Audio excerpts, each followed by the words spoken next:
دوری کا درد پارٹ 2۔ اس کی حالت سنبھل جائے گی تو میرا بکھرا ہوا گھر بھی سنبھل جائے گا۔ تم میرے گھر میرا بیٹا بن کر رہنا منظور کر لو، میں تم کو پڑھا لکھا دوں گا۔ اس طرح میری نیم جان بیوی شاید ٹھیک ہو جائے، ورنہ میری 2 بچیاں بھی رل جائیں گی جو ماں کی اس حالت سے ازحد پریشان اور متاثر ہو رہی ہیں۔ لیکن میں تو اپنی بیوہ ماں، بھائی اور بہنوں کی خاطر گھر سے کمانے نکلا ہوں، پھر ان کا کیا بنے گا؟ اس کی تم فکر نہ کرو، تمہارے گھر فاقے ہو رہے ہیں، تم ابھی چھوٹے ہو، اتنا نہیں کما سکتے کہ گھر کے اخراجات پورے کر سکو۔ مجھے اللہ نے بہت کچھ دیا ہے اور میں صاحب جائیداد بھی ہوں۔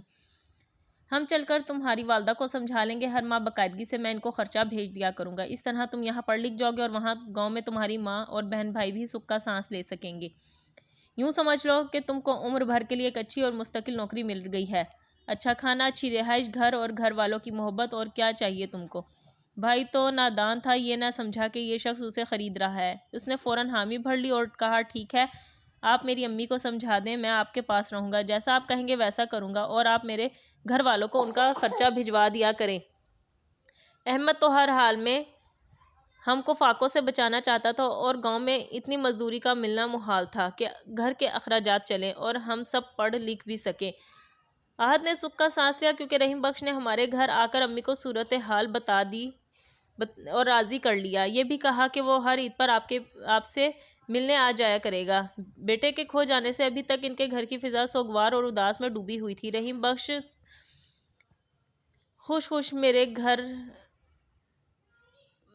بھائی کو گھر لے گیا اور اپنی بیوی کو بتایا کہ آؤ دیکھ، تمہارا کھویا ہوا بیٹا مل گیا ہے۔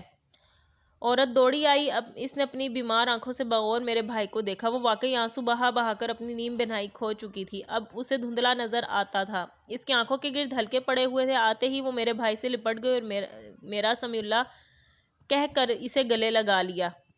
اس نے شوہر کی ہر بات کا یقین کر لیا، شاید کہ وہ غم کی بھنور میں غوطے کھا کر تھک چکی تھی اور اب ہر صورت کنارے لگنا چاہتی تھی۔ ڈبڈبائی آنکھوں سے اسے دیکھ رہی تھی، جیسے کہ اس کے کھوئے ہوئے بیٹے کی شکل بھی اس کے آنسوؤں میں ڈوب چکی ہے۔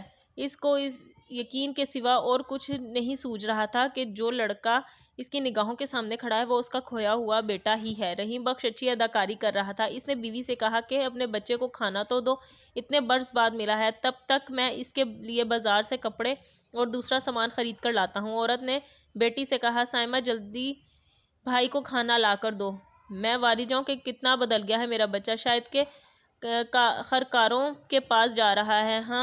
ہاں ماں، مجھے خرکاروں نے ہی اٹھا لیا تھا، پولیس کا چھاپا پڑا اور بچے بھی ان سے آزاد ہوئے، شاید اپنے گھر پہنچ گئے ہوں گے۔ بہت سے بچے تھے میرے ساتھ کیمپ میں، جہاں ہم مٹی ڈھوتے تھے اور کام کرتے تھے۔ یہ سن کر بیچاری ماں کی سسکیاں نکل گئیں۔ اب رحیم بخش کی بیوی رفتہ رفتہ افسردگی کی کیفیت سے نکلنے لگی، پھر وقت کے ساتھ ساتھ اس کی ذہنی اور جسمانی حالت بہتر ہونے لگی۔ وہ حد سے اکثر طرح طرح کے سوالات کرتی، کیسے کھو گئے، کس نے ورغلایا، کون اٹھا کر لے گیا، تم تو اسکول گئے تھے، وہاں کیا کیا ہوا؟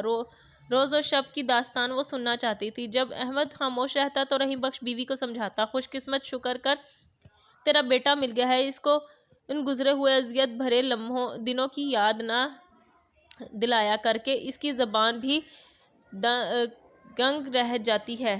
نہ جانے ان ظالموں نے کتنی ماؤں کے جگر نوچے ہوں گے اور وہ دکھ سہ سہ کر گونگے ہو گئے ہوں گے، خدا جانے وہ اپنی ماؤں سے مل بھی سکے ہوں گے کہ نہیں۔ ہم تو خوش قسمت ہیں کہ پولیس والے مجھے جانتے تھے اور میں وقتاً فوقتاً بیٹے کی گمشدگی کے بارے میں ان سے استفسار کرتا ہی رہتا تھا۔